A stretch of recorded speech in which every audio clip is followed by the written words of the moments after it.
여러분 본인의 이름이 좀 이렇게 안 좋고 하면은 고치고 싶고 또 학창 시절에 놀림도 당하고 그런 사람들이 좀 있습니다. 그래서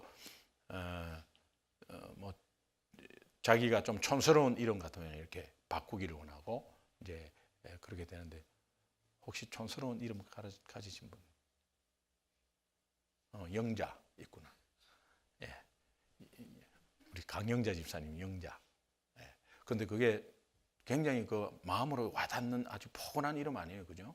예. 근데 본인들은 혹시 또 스트레스 받을 수도 있어요. 근데 그런 촌스러운 이름이나 뭐 시골스러운 이름 말고 조금 믿음으로 볼 때는 조금 안 좋은 이름들도 있어요. 예. 우리 옛날에 구역 식구 이름이 지옥이야. 그 부르기가 굉장히 이제 성이 신시인데 새로운 지역 계속 신지옥.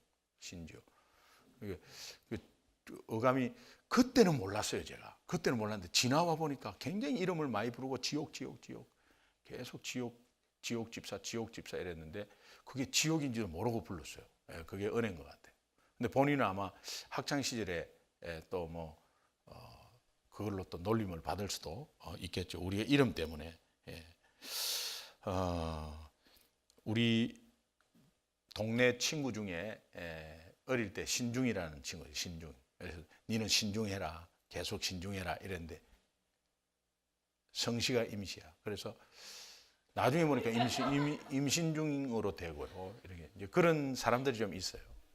그런데 우리가 믿음 안에서 아이들을 이렇게 이름을 지어보면 이제 우리가 매튜나 뭐 데이빗이나 솔로몬이나 뭐 이렇게 이제 짓는데 이 아이들이 오히려 더 스트레스를 받는 것 같아요.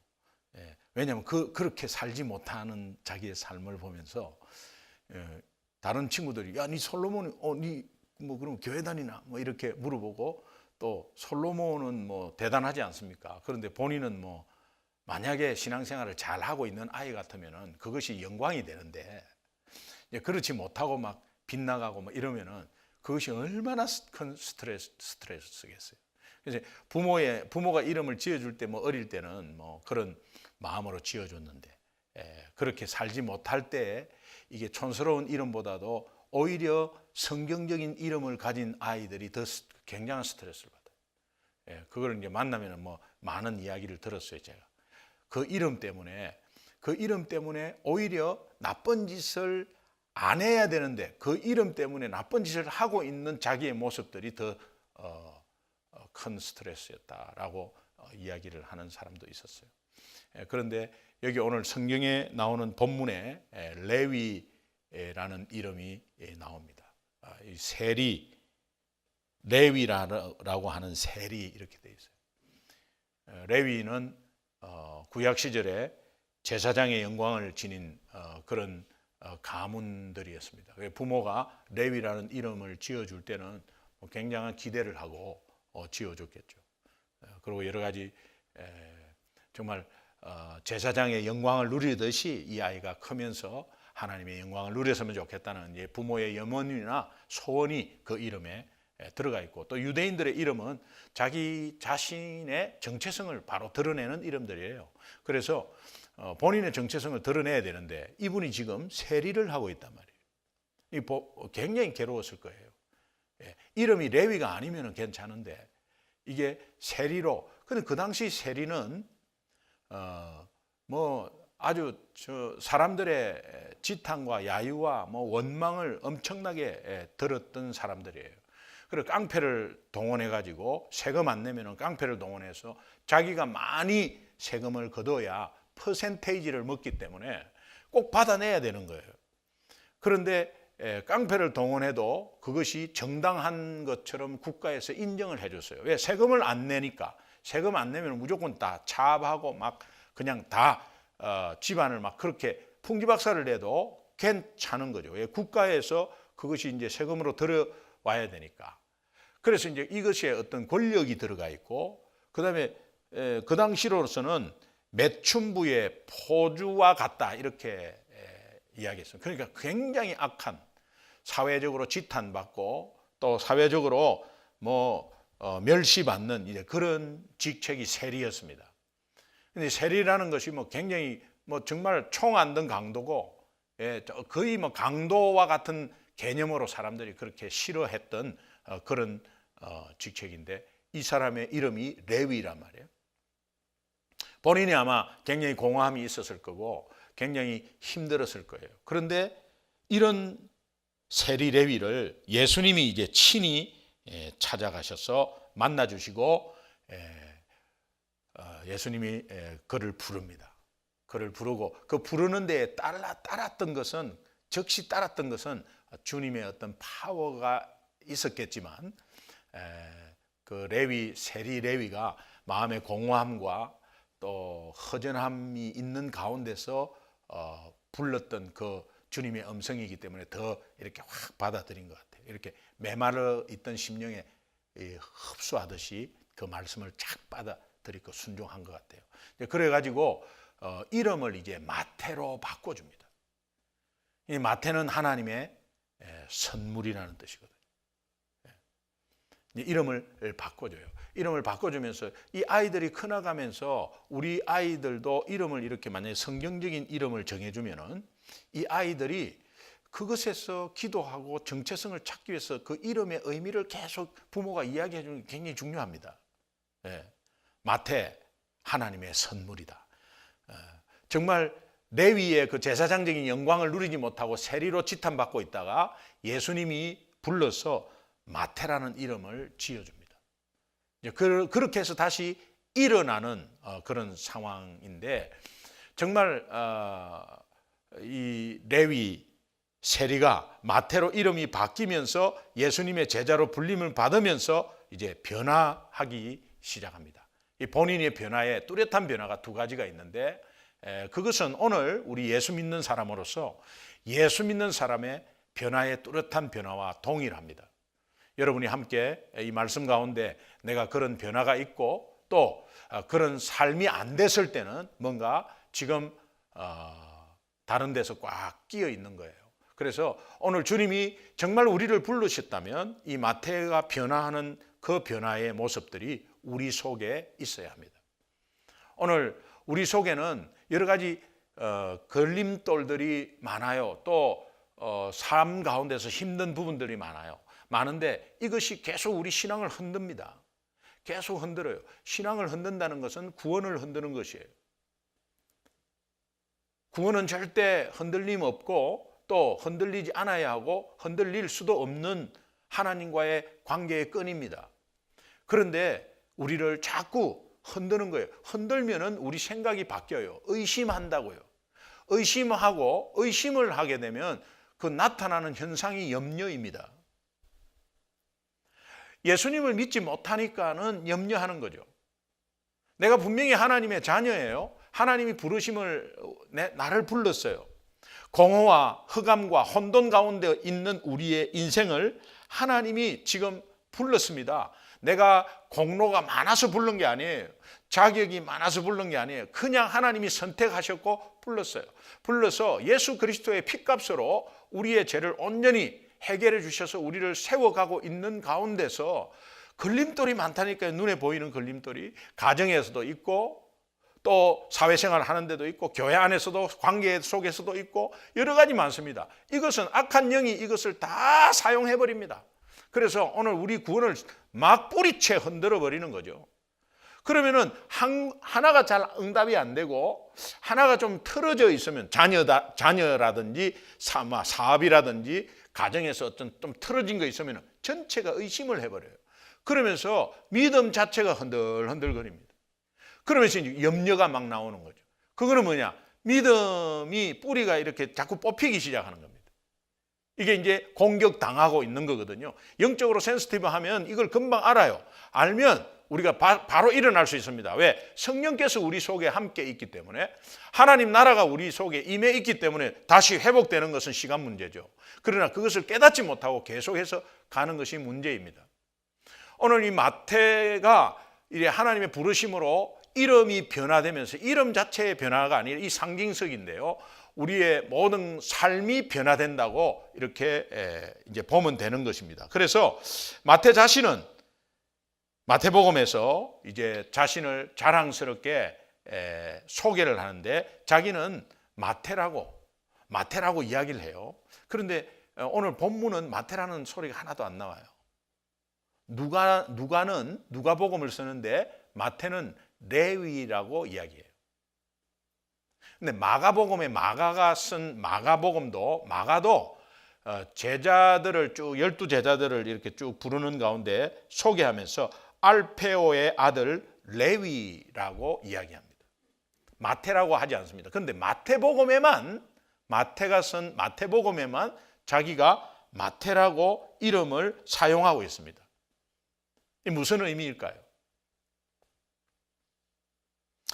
무기력한 그 레위의 이름으로 머물러 있다가 또 과거에는 지탄받고 비난받았던 그 레위 이름, 예수님 때문에 내가 이름이 바뀌고 신분이 바뀌면서 내가 정말 자부심으로 정말 떳떳하게 내 이름을 마태라고 이야기하는 그 중심은 내가 변했다. 내 이름만 변한 게 아니라 내 삶이 변했다. 그리고 내가 이제는 세리로 있지 않고 다 내려놓고 예수님으로 따라오는 그런 삶이 변한 것을 고백하는, 본인 자신이 이제 고백하고 있는 거죠.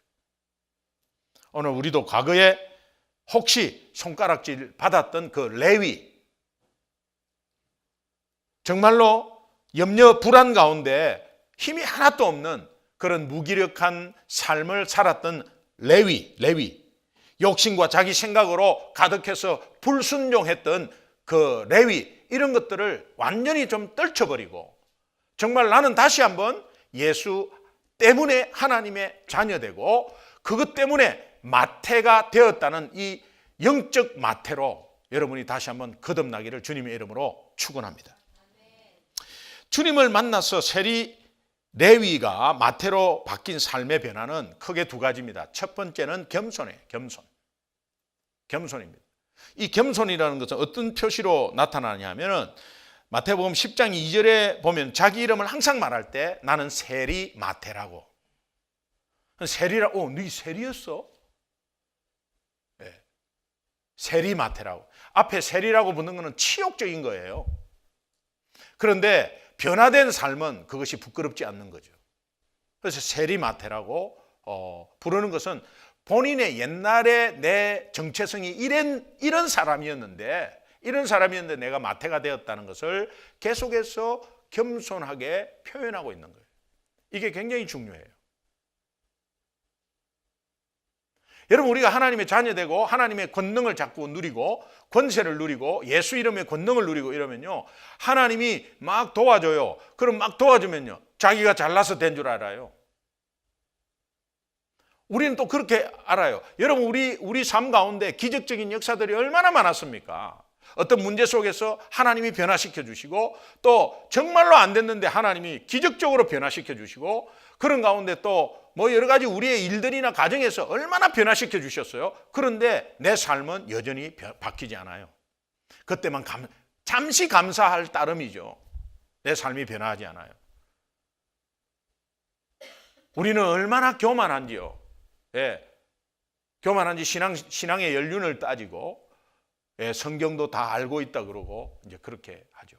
근데 이 세리 마태는 자기가 항상 옛날에 천대받고 손가락질 받았던 죄인 나 세리다라고 계속 이렇게 앞에 표현을 하고 있습니다. 그래서 이 나 같은 사람도 용서해 주시고 주님의 제자로 불러주신 그 하나님의 사랑을 늘 이렇게 기억하면서 자기를 소개를 해요. 오늘도 우리 삶 가운데, 우리 생애 가운데서 가장 최대의 큰 사건과 기적이 있다면 나 같은 죄인 용서받고 하나님 자녀 된 것 아니겠습니까? 그렇다면 그것을 여러분이 늘 기억하셔야 돼요. 어느 순간에 자신이 세리라는 항목을 지워버려요. 어느 순간에 나는 의인 되었다고 하면서 정말 떳떳하게 믿음으로 나아가는 건 좋지만 결국은 내가 옛날의 상황에서 어떤 상황이 된 것을 잊어버려요. 그래서 첫사랑을 잊어버리고 그렇게 뜨겁던 시절을 잊어버리고 그렇게 매일매일 기도하는 시간들을 다 놓쳐버리고 이제는 게을러서 축 처져 있는 거예요. 여러분, 이런 자리가 얼마나 중요한 자리인지 몰라요. 하나님 말씀 가운데 우리를 다시 한번 뒤돌아보게 하는 이 말씀이 얼마나 중요한지 몰라요. 그래서 이 세리마태라는 이 표현으로 그분이 겸손하다는 것을 다시 한번 우리가 알 수 있고, 우리 삶 가운데 예수 믿는 우리 삶이 항상 겸손해야 된다. 예. 부부 사이도 서로 존중하고 겸손해야 된다. 배우자 때문에 내가 잘된 것을 몰라요. 내가 그냥 잘된 걸로 알아요. 그러면은 앞에 세리는 없어지는 거죠. 어느 순간 사라지는 거죠. 그리고 마태만 남는 거예요. 마태만 남으면 옛날 일을 다시 돌아가는 게 아니라 내가 어떤 상황에서의 사람이었는데 이렇게 변했다는 것이 이어지지가 않아요. 그럼 내가 잘난 것 같고, 처음부터 내가 잘난 것 같아요. 말씀 이렇게 준비하다가도 항상 제 아내가 저한테 이야기하는 게 상계하자 6.25. 그 뭐냐니까, 결혼할 때 니를 한번 생각해 봐라. 결혼할 때 59kg, 지금 제가 78 이렇거든요. 59kg, 파운드로 어떻게 되나 모르겠는데 59 빼짝 나무 쪽 같이 빼짝 말라. 해골이 따로 없더라 그냥. 빼짝 말라. 그런데 제 아내가 뭘 좋다고 그것도 남편으로 결혼했겠어요. 찢어지게 가난하지, 뭐 볼 거 하나도 없는데. 그거를 생각하면요, 그냥 겸손해져서 잘 섬겨야지 이런 마음이 들다가도 또 아니다가도. 그게 이제 자꾸 그게 이제 우리 생활인 것 같아요. 부부 생활도 마찬가지입니다, 여러분. 그래서 정말 저 사람이 꼴보기 싫고 또 저 사람이 현재 상황이 이렇지만 나는 저 사람의 초기 만날 때부터 한번 생각해 보시면 저 사람 때문에 내가 이까지 온 거예요. 맞죠? 맞죠? 네, 그렇습니다. 그러니까 서로 지금 현재가 가장 중요하고요. 지금 서로 존중하고 겸손하게 서로가 이렇게 섬기면 좋겠어요. 우리 성도님들도 마찬가지. 처음에 올 때, 또 내가 예수 처음 믿을 때, 이럴 때를 생각해 보세요. 사람은 같이 오래 있다 보면 실망하는 것들이 막 새롭게, 이것도 있네, 와, 이것도 있네, 너무 좋다, 이렇게 안 돼요. 오래 있으면 뭐야, 저건 뭐야, 이렇게 됩니다. 와, 이렇게 안 됩니다. 그러니까 자꾸 실망하는 것들이 굉장히 많아져요. 그러나 맨 처음에 여러분들이 본 그것이 맞아요. 왜 실망한 것들이 보이냐면 여러분이 겸손하지 못해서 그게 보이는 거죠. 그런데 맨 처음에 봤을 때 그 모습, 그게 맞아요. 맨 처음에 우리가 처녀 총각으로 만날 때 그 모습, 그거 맞다니까요. 그게 가장 순수한 모습이고 가장 그 모습을 바라보면 돼요.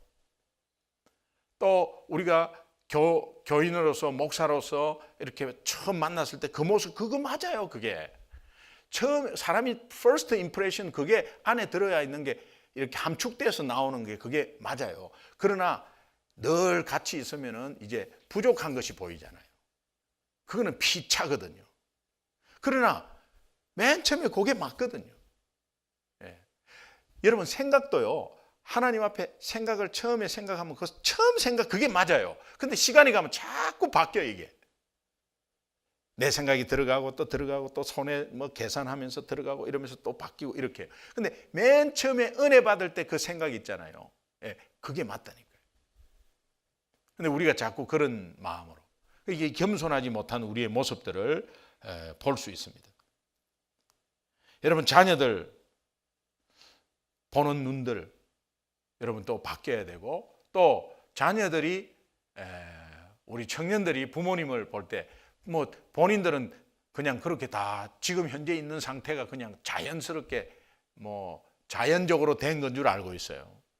그런데 그 커가는 과정 속에서의 정말 엄청난 부모의 손들이 다 가 있는 걸, 그걸 전혀 모르죠. 이런 것들이 오늘 우리가 영적으로도 다시 한번 생각하면 이게 육적으로 다 연결이 돼요. 그래서 항상 세리라는 것에 대해서 우리가 영적으로 다시 한번 영적 세리에 대해서, 영적 죄인에 대해서 우리가 늘 생각하고, 지금은 영적 마태로서 서 있지만 옛날에는 내가 정말 다 하지 못한 그런 세리 레위였다는 것을 늘 기억하는 거죠. 두 번째 크게 바뀐 것이 잔치입니다. 잔치입니다. 어떤 잔치냐면 마태는 자기와 비슷한 처지에 있는 사람들을 생각을 하고 그분들을 이제 초청하는 잔치를 열어요.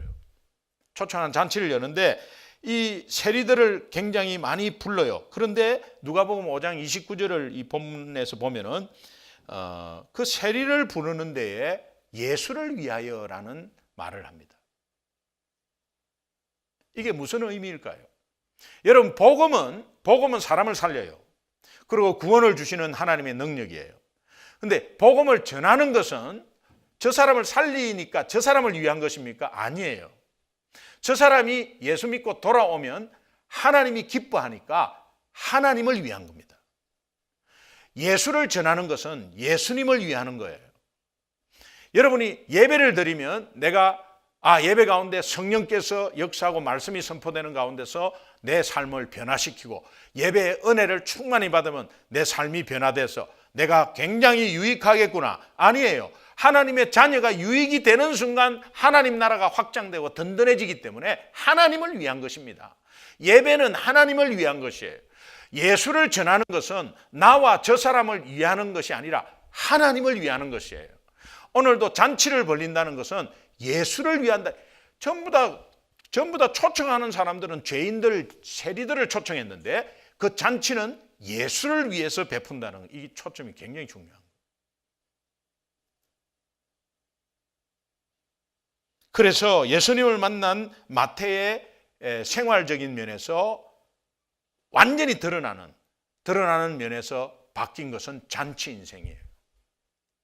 오늘 우리가 예수 믿고 나서 교회 공동체에 들어가 있습니다. 그런데 여러분이 이민 생활을 하면서 여러 가지 힘든 가운데서 이 잔치 인생이 잘 안 되는 거죠. 잔치는 슬퍼야 됩니까? 기뻐야 됩니까? 기뻐야 되죠. 예. 잔치에 포도주가 있잖아요. 그 포도주는 기쁨을 상징하거든요. 그런데 거기에 잔치 인생은 활기차고 기뻐야 되는데 늘 내 앞에 가로막혀 있는 게 있기 때문에 기쁨을 앗아가는 것 같지만 앗아가는 게 아니죠. 그 먹구름이 낀 거죠, 그냥. 그래서 이대로 그대로 가요. 그대로 가서 그 먹구름을 제해달라고만 자꾸 기도를 해요. 그런데 잔치 인생이 안 되는 것은 뭔가 악한 영의 방해 속에서 여러분이 정리 안 된 것이 있는 거예요. 내가 정말 정리된 것, 그러면 어떤 걸 정리하느냐? 하나님과 나와의 관계 속을 정리하시면 돼요. 굉장히 심플해요. 하나님과 나와의 관계를 정리하시면 돼요. 그 관계가 멀어져 있느냐, 가까워져 있느냐, 떨어져 있느냐, 붙어 있느냐. 그거거든요. 하나님과 나와의 관계가 어떤 거냐를 자꾸 생각하세요. 앞에 벌어지는 상황이 아니에요. 영적 진단은 하나님과 나와의 관계거든요. 하나님과 나와의 관계가 이렇게 가까우면 가까울수록 나는 잔치 인생으로 변해요. 성령께서 그렇게 변하게 해주세요. 그러면 내가 잔치 인생이 돼야지, 잔치를 막 벌려야지. 안 됩니다. 그거는 내가 해갖고 안 돼요. 내가 오히려 뒤로 나자빠지지 안 돼요. 그러면 잔치 인생이 안 되면 어떻게 해요? 하나님과의 자꾸 관계를 생각하고 하나님 바라보고 예수 생각하면서 십자가 생각하고 나의 죄인 되었던 시절을 생각하고 내가 죄인 되었을 때에 정말 하나님이 은혜로 이렇게 구원받은 아무 벌도 심판도 없는 그런 자유인으로 나를 자유케 해주신 것을 자꾸 생각하고 정말 하나님의 음성을 매일매일 들으려고 하고 하는 노력이 성령께서 우리가 잔치 인생으로 바뀌게 되는 거예요. 그 잔치 인생은 기쁨이 많아요. 기쁨이 많다니까요. 여러분 정말 기쁜 일이 있어서 기뻐한다. 누구라도 다 하죠. 그런데 기쁘지 않는 상황인데도 성령께서 기쁘게 한다니까요. 그래서 이 잔치 인생인데 오늘도 우리가 교회가 작든 어떤 상황이든 문제가 있든 없든 우리 교회는 계속해서 잔치를 벌려야 돼요. 여러분이 삶 가운데서 잔치 인생이 안 된다면 여러분이 속해 있는 지체로 여러분이 있는 믿음의 공동체에서 잔치를 벌이는 거죠. 잔치를 벌이면 이것이 믿음 생활의 이런 방향이구나라는 것을 알고 여러분 삶이 잔치 인생으로 이어지는 거예요. 이것이 사랑 나눔 잔치예요. 오늘 우리는 예수 믿는 자로서 교회가 어떤 변화가 일어나느냐? 교회는 잔치가 있어야 됩니다. 계속적인 잔치가 있어야 됩니다. 그런데 이것이 없이 있으면 여러분도 나름대로 삶 가운데서 헤매고 교회도 헤매게 되어 있어요. 하나님이 기쁜 마음으로 오늘 우리가 진정껏 변했다면 오늘 잔치가 있어야 돼요. 최고의 변화는 잔치 인생인데 오늘 우리 공동체가 정말 지체로서 하나님 예수 그리스도의 몸인 이 공동체가 사랑 나눔 축제라는 잔치를 준비하고 있지 않습니까? 여러분 잔치집에 가면은 각자 전부 다 나름대로 막 준비하고 뭐 음식 준비하고 바쁘고 뭐 그냥 냄새도 나고 막 그냥 박자질걸 하잖아요. 잔치를 위해서 여러분이 얼마나 같이 헌신하고 봉사하셨나요? 어느 정도 준비되어 가고 있나요?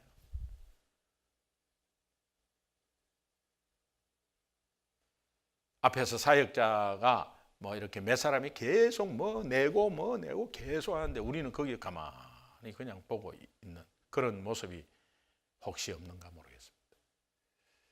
그러면서 상황 탓하고 사람 탓하면서 상황 탓, 사람 탓이 아니에요. 오늘 우리는 우리 교회가 이것을 못할 처지를 만들면 이유는 엄청나게 많습니다. 우리 사랑나눔 축제는 우리 교회 못해요. 왜?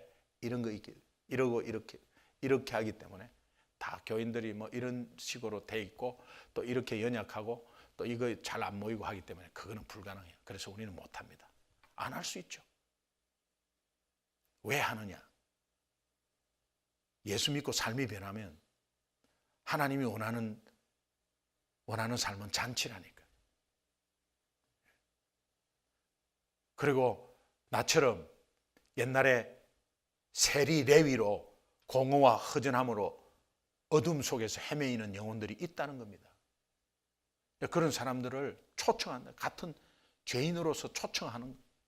초청하되 그 중심은 뭐냐? 핵심은 복음이 선포되는 거예요. 복음의 핵심은 예수 그리스도입니다. 예수님을 위해서 하는 거예요, 이게. 예수님을 위해서 사랑 나눔 축제를 하고 예수님을 위해서 사랑방별 사랑 나눔 축제를 하는 거예요. 제가 오늘 순장님들한테 정말 우리 순장님들 다 왔어요, 오늘. 순장님들한테 잘 안 모이시죠? 또 정말 새 태신자들이 안 올 수도 있고 못 올 수도 있고 그렇지만 다 모여서 요 순서대로 우리가 셀리브레이션 하라고. 그러면서 다시 한번 이 사랑방에 대해서 다시 한번 사랑이 넘치고 그런 가운데 이 축제가 왜 있느냐를 다시 한번 되새기고 우리가 잔치 인생 되고 이런 것들을 다시 되새기는 것이죠. 오늘도 우리 사랑 나눔 축제가 이제 얼마 남지 않았어요. 정말 이 잔치를 여는 목적이 오늘 31절 32절에 나와 있어요. 이것이 예수님이 오신 목적이에요. 오늘 사랑 나눔 축제를 하는 잔치의 목적이에요. 그리고 이것을 함으로 인해서 이제 이런 것들이 병든 자가 있으면 의인이 필요하구나. 그 의인의 최고의 의인은 예수 그리스도구나. 그렇지, 나에게도 예수 그리스도가 필요한 것. 저 불신자에게도 필요하지만 나에게도 필요한 거지. 그러나 나는 이미 예수 믿고 있는 사람이지. 그러니까 이걸 누려야지. 이런 각성들이 함께 오는 거죠. 31절 32절 마지막으로 한번 읽어보겠습니다. 같이 읽습니다. 시작. 예수께서 대답하여 이르시되 건강한 자에게는 의사가 쓸데없고 병든 자에게라야 쓸데있나니 내가 의인을 부르러 온 것이 아니요 죄인을 불러 회개시키러 왔노라. 내가 이 잔치를 열고 함께 참여할 수 있는 것은 예수 그리스도가 내 마음에 오신 증거입니다. 오늘 우리가 주님이 부르신 것에 대한 증거로 내 변화하는 삶과 내 공동체에 변화하는 삶들이 어디에 나타나느냐? 이 잔치를 통해서 나타나는 거예요. 거기에 참여하지 못하고, 아니 개인적으로 도저히 못하는데도 속해 있는 공동체가 그렇게 이 잔치로 돌아가면, 여러분 내가 잔치할 형편이 안 되잖아요. 그런데 동네 잔치에 동네 사람들이 다 와갖고 거기에 참여하는 건 왜죠? 같이 기뻐요. 그래서 시골에는 같이 하는 거예요. 마찬가지예요. 여러분의 삶에 개인적으로 나가면 잔치할 상황이 안 돼요. 그런데 교회로 사랑방별로 그렇게 해서 이 잔치를 열자는 것입니다. 그런 가운데서 이 사랑나눔 축제 통해서 불신자뿐만이 아니라 여러분 인생도 더욱더 풍성한 잔치 인생이 넘쳐나기를 주님의 이름으로 축원합니다. 우리 289장 1절